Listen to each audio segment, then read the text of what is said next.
मित्रांनो, आतापर्यंत एक प्रस्तावना आणि 3 सूत्र मी सांगितलेलीच आहेत. आपण ते ऐकत असाल ना, आपल्याला त्याचा उपयोग होत असेल. ही सूत्र 10 सूत्र आहेत. 10 पैकी 3 सूत्र सांगितलेलीच आतापर्यंत. आणि जर तुम्ही आजच हा ऑडिओ ऐकत असाल, तर जी सूत्र त्या सांगितलेली आहेत त्याची लिंक मी खाली कमेंट बॉक्समध्ये ठेवलेली आहेत. तिथे जाऊन तुम्ही ती बघू शकता. कारण अगोदरची जर तुम्ही ऐकलात तर तुम्हाला त्याचा संदर्भ लागू शकेल. सो तुम्हाला विनंती आहे की तुम्ही हे सगळे जे ऑडिओज ऐकणार आहात ते तुम्ही कानामध्ये हेडफोन लावून ऐकावेत आणि तरच त्याचा तुम्हाला चांगला उपयोग होईल. आणि मागचे ऑडिओ ऐकल्यानंतरच हा ऑडिओ ऐकावा अशी माझी तुम्हाला नम्र विनंती आहे. सो मी आजचं 4थ्या क्रमांकाचं सूत्र जे आहे ते तुमच्यासमोर वाचून दाखवणार आहे.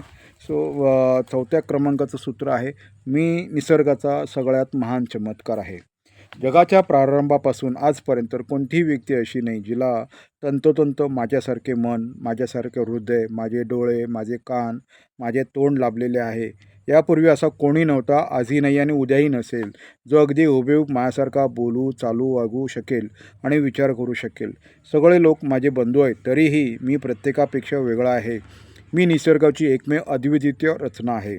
मी निसर्गाचा सगळ्यात महान चमत्कार आहे. जरी मी एक प्राणी असलो तरी प्राण्यांना ज्या गोष्टींनी समाधान वाटते त्या माझ्यासाठी पुरेशा नाहीत. माझ्या अंतरंगात पिढ्यानपिढ्या चालत आलेली एक अशी ज्वाला सतत धगधगत आहे, जिची धग मी आज आहे त्यापेक्षा अधिक चांगला बनवायला माझा आत्म्याला चितवीत आहे.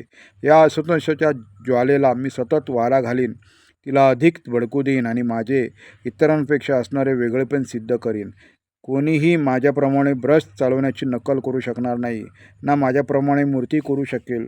माझ्या हस्ताक्षराची नक्कल कोणालाच करता येणार नाही. केव्हाही कोणीही माझ्या मुलाला जन्म देऊ शकणार नाही आणि खरे तर माझ्यासारखे विक्रीचे सामर्थ्यही कोणात नाही. यापुढे मी माझ्या या वेगळेपणाचे भांडवल करीन, कारण स्वतःला पूर्णतः विकसित करण्यासाठी माझ्याजवळ असलेला तो एक बहुमोल ठेवा आहे.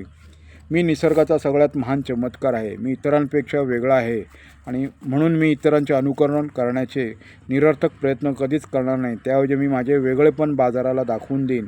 मी ते सिद्ध करेन. हो, मी ते विकेन. आता मी माझे वेगळेपण स्वीकारू लागेन आणि साम्य लपवून ठेवेन. मी विकत असलेल्या मालाच्या बाबतीतही मी हेच तत्त्व लागू करेन. माझा माल आणि सेल्समन इतरांहून वेगळे आणि या वेगळेपणाचा मी अभिमान बाळगेन. मी निसर्गाच्या सगळ्यात महान चमत्कार आहे. मी दुर्मिळ आहे आणि सगळी दुर्मिळता मूल्यवान असते, म्हणून मीही मूल्यवान आहे. हजारो वर्षाच्या उत्क्रांतीचे मी अंतिम उत्पादन आहे. त्यामुळे माझ्या आधी होऊन गेलेल्या सगळ्या सम्राटांपेक्षा व पंडितांपेक्षा मी शरीराने व मनाने अधिक सुसज्ज आहे. पण मी माझ्या कौशल्याचा, मनाचा, हृदयाचा आणि शरीराचा चांगला उपयोग केला नाही तर ते गंजून जातील, सडतील. माझ्यात अपार सुप्त गुण शक्यता आहेत. मी माझ्या मेंदूच्या अत्यंत अल्प भागाचा वापर करतो. माझ्या शारीरिक क्षमतेचा अल्प उपयोग करतो. माझ्या कालच्या सिद्धी मी आज शेकडो किंवा त्याहून अधिक पटीने वाढवू शकतो आणि हे मी आजपासून करायला लागणार आहे. यापुढे मी कधीच कालच्या सिद्धींमध्ये समाधान मानणार नाही. तसेच ज्यांची दखल घेण्याजोगी नाही अशा माझ्या सामान्य कामासाठी मी आत्मस्तुतीत मग्न राहणार नाही. माझ्याजवळ आज आहे त्यापेक्षा कितीतरी अधिक मी मिळवू शकतो आणि मी मिळवीनच. माझ्या रूपात निसर्गाने या पृथ्वीवर अवतीर्ण केलेला हा अद्वितीय चमत्कार माझ्या जन्माबरोबर संपावा का? या चमत्काराला मी आज करीत असलेल्या कामाती का व्यक्त करू नये? मी निसर्गाचा सगळ्यात महान चमत्कार आहे. मी या धर्तीवर योगायोगाने आलेलो नाही. मी इथे काही हेतूने आलेलो आहे. हा हेतू आहे एका पर्वतासारखे उन्नत होणे, वाळूचा एक तुच्छ कण बनून राहणे नव्हे.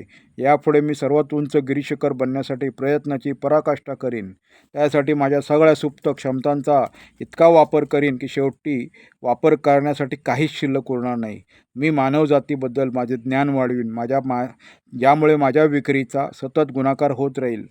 माझा माल विकण्यासाठी मी शब्दांचा सराव करीन, त्यांना सुधारेन, त्यांना चकचकीत करीत जाईन, कारण याच शब्दांच्या पायावर मी माझ्या कारकिर्दीची इमारत उभारणार आहे.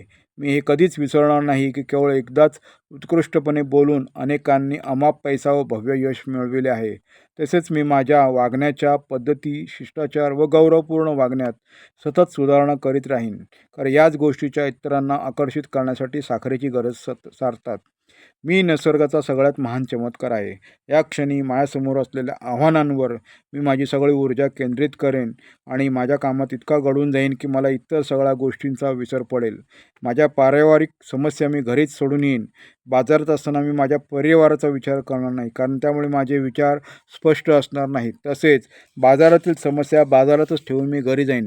घरी असताना मी माझ्या धंद्याचा विचार करणार नाही. तसे केल्यास माझ्या कुटुंबियावरच्या माझ्या प्रेमात उणीव निर्माण होईल. बाजारात माझ्या परिवारासाठी कोणतीच जागा नसेल, त्याचप्रमाणे माझ्या घरात ही माझ्या धंद्यासाठी स्थान असता कामा नये. घर आणि व्यवसाय हे दोन्ही संपूर्णपणे वेळोवेळी ठेवीन, पण मी मात्र दोन्हीशी निगडीत राहीन. जर हे दोन्ही विभक्त राहिले नाहीत तर माझा व्यवसाय मरणोन्मुख होईल. युगानयुगांपासून चालत आलेला हा विरोधाभास आहे. मी निसर्गाचा सगळ्यात महान चमत्कार आहे. मला देवाने डोळे दिले आहेत पाहण्यासाठी आणि डोके दिले आहे विचार करण्यासाठी. आता मला जीवनाचे एक मोठे रहस्य समजले आहे की शेवटी मी हे पाहू शकतो की माझ्या सगळ्या समस्या, निराशा आणि हृदयाचे दुःख हे सगळे खरे तर बुरख्याआड दडलेल्या महान संधी आहेत. आता माझे डोळे उघडले आहेत, त्यामुळे त्या माझ्यासमोर कोणत्याही रूपात आल्या तरी ते मला मूर्ख बनवू शकणार नाहीत. मी त्यांच्या वरवरच्या दिसण्याला न फसता त्यांच्या दडलेल्या संधींना पाहीन. मी निसर्गाचा सगळ्यात महान चमत्कार आहे. कोणतेही जनावर, रोपटे, हवा, पाऊस, सरोवर, पहाड यांचा उगम माझ्या उगमासारखा नाही. मला प्रेमापायी धारण केले गेले होते व एका हेतूने वाढवले गेले आहे. भूतकाळात या तथ्याचा मी विचार केलेला नव्हता, पण आता हेच तथ्य माझ्या जीवनाला मार्गदर्शन करील व त्याला आकार देईन. मी निसर्गाचा सगळ्यात महान चमत्कार आहे आणि निसर्गाला पराभव माहीत नसतो. कालांतराने निसर्ग विजयी होत असतो, तसाच मीही होईन. माझा प्रत्येक विजयाबरोबर माझ्यासाठी पुढचा संघर्ष लढणे कमी अवघड होत जाईल. मी विजयी होईन. मी एक महान सेल्समन बनेन, कारण मी अद्वितीय आहे. मी निसर्गाचा सगळ्यात महान चमत्कार आहे. धन्यवाद.